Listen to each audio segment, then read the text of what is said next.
ఈరోజు భారతదేశ వ్యాప్తంగా సమ్మె చేపడుతున్నారు. అన్ని ఉద్యోగ కార్మికగా పనిచేస్తున్నటువంటి అన్ని సంఘాలు ఏకతాటిపై వచ్చి ఈ యొక్క సమ్మెను నెలకొల్పడం జరిగింది. అయితే ఈ సమ్మె యొక్క ముఖ్య ఉద్దేశం ఏమంటే, భారతదేశంలో తీసుకొచ్చినటువంటి కార్మిక సవరణ చట్టంలోని 10 గంటల పని విధానాన్ని రద్దుపరచాలి.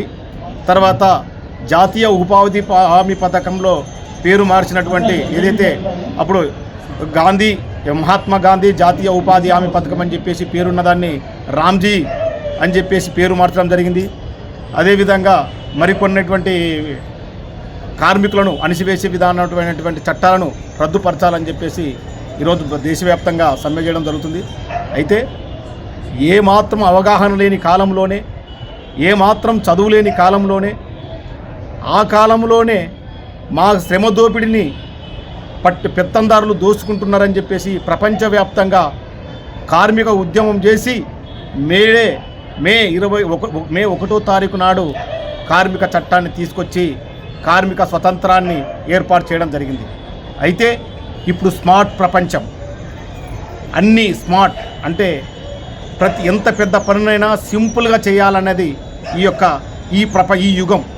ఇటువంటి యుగంలో మళ్ళీ వెనక్కి పోయి మళ్ళీ మేము 10 గంటలు శ్రమ పెట్టాలి అనుకోవడము ఇది ఖచ్చితంగా రాజ్యము ప్రజలను పెట్టే ఒక హింసాత్మకమైనటువంటి సంఘటనగా మనం గుర్తించాలి. ఎందుకంటే ప్రతిదీ మోయలేరు అని చెప్పేసి మనిషికి భారం తగ్గించాలని స్మార్ట్ తీసుకొచ్చినాం.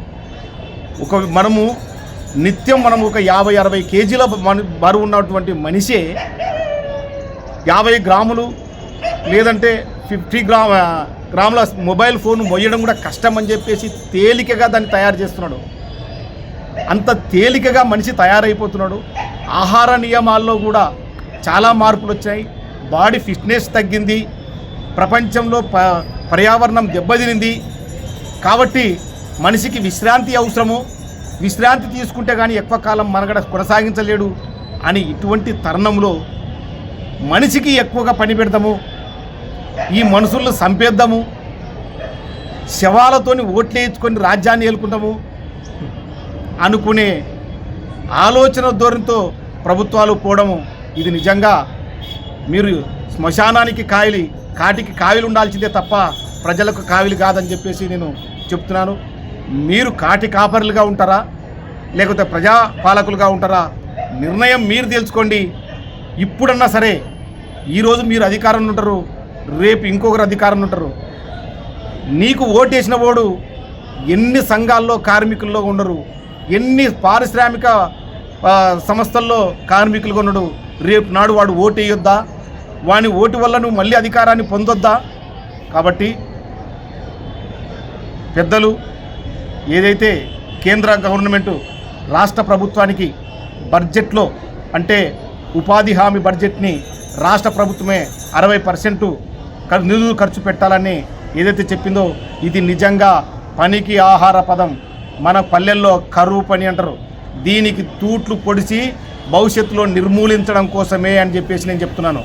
అయ్యా, రాష్ట్ర ప్రభుత్వం నుంచి GST పేరుతో కేంద్రానికి నిధులు తీసుకొని పోయి నీవిచ్చే ఎంగిలితో రాష్ట్రాలను నడుపుతున్నటువంటి రాష్ట్ర ప్రభుత్వాలు మళ్ళా దీనికి నీ పేరు మీద, నువ్వు చూపించినటువంటి పేరు మీద ఏ విధంగా రాష్ట్ర ప్రభుత్వం డబ్బు ఖర్చు పెట్టి ఈ పని నెరవేరుస్తుంది అని నువ్వు ఎలా నమ్ముతున్నావు?